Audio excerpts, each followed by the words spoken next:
As a Gulf War veteran, Secretary Hickey, I've got a question for you.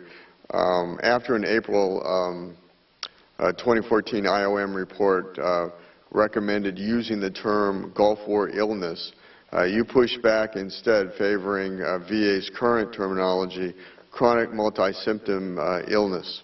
It was subsequently reported that the Department has dodged references to Gulf War illness and research into the condition because officials fear a flood of new disability benefits claims and costly payouts, greatly complicating your highly publicized goal to eliminate the backlog of benefits claims by the end of 2015.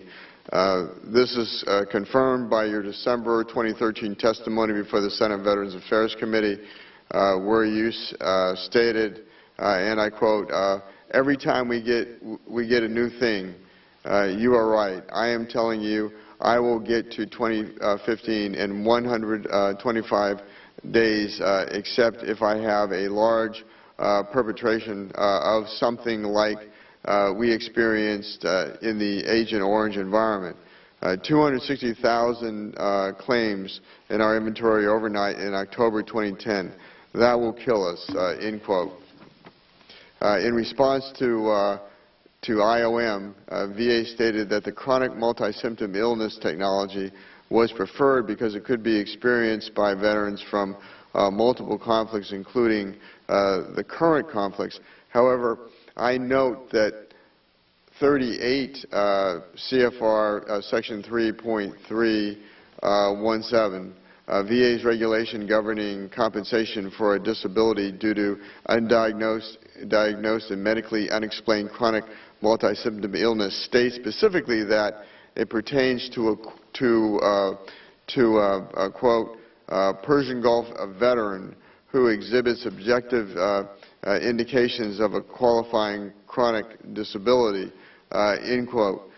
Further, I note that 38 CFR Section 3.2, VA's regulations governing persons of war, provides that the Persian Gulf War period extends from August 2, 1990 through a future date to be prescribed by the President, meaning that legally there is no difference in presumptive eligibility for veterans of the current conflict,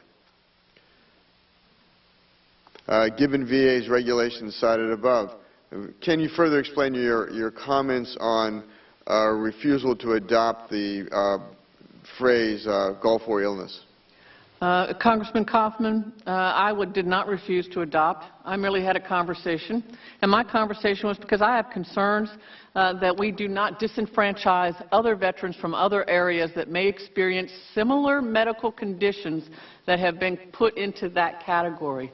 Do we not think that veterans from World War II or Korea or even today's wars have fibromyalgia? They just didn't know what it was back then, but do we not think that they do?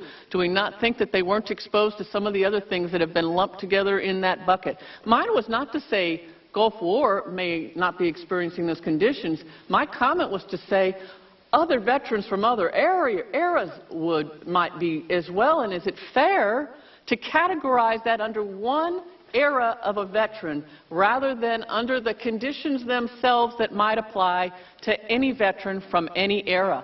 I didn't want to disenfranchise any other veteran.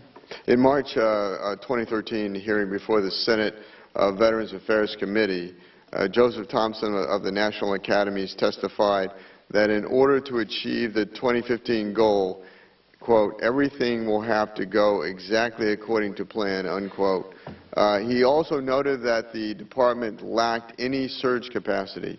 In other words, VA could not accommodate the addition of new presumptive benefits.